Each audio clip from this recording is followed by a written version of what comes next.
The year was 1650, and the new King Charles had lost his father to the executioner's blade the previous year and all three of his kingdoms, thanks to the efforts of Scotland's Covenanting army and the English parliamentarian superstar Oliver Cromwell.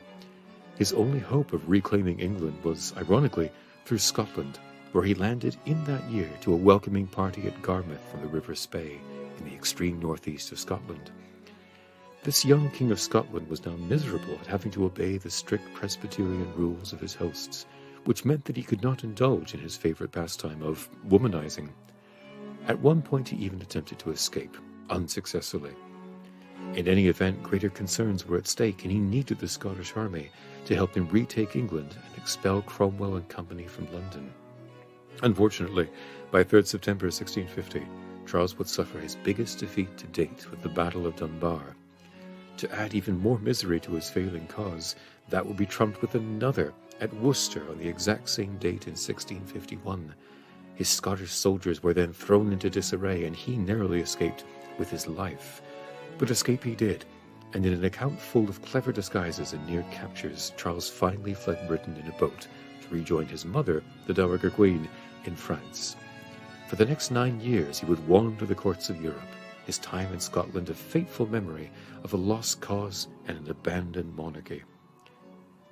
By 1660, Charles II had been restored to power in England, Ireland, and Scotland, but the terms had changed, and Charles, through laziness or bad memories of his own time in his northern kingdom, installed a viceroy figure to rule on his behalf.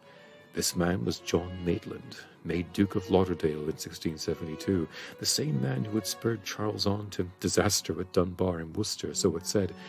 Lauderdale's iron grip of Scotland signalled the true beginning of the killing time, which pitted the Covenanters against the king's own agents in a bitter, bloody struggle, culminating in 2 battles in 1679, Drumclog and Bothwell Bridge.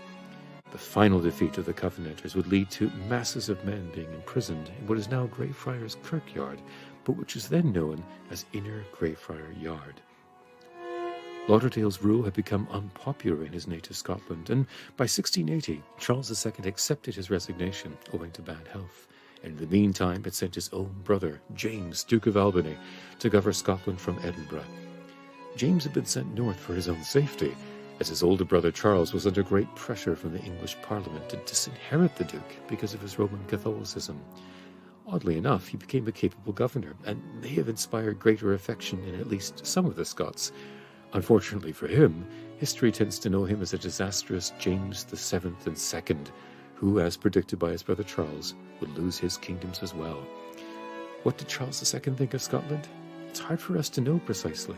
His own open-mindedness towards politics, religion, and human relationships makes him seem almost modern to us.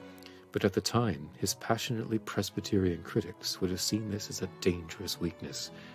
Charles himself developed a wariness of 2 particular Scottish families, the Campbells and Dalrymples, and generally saw them as dangerous troublemakers. But there were other Scots, like the famous and ill-fated Montrose, who gladly suffered for Charles and the House of Stuart. His reign up here was detached and not at all merry, but it's difficult to know whether he should be blamed for the anti-covenanting crackdown or his man in the chair, Lauderdale.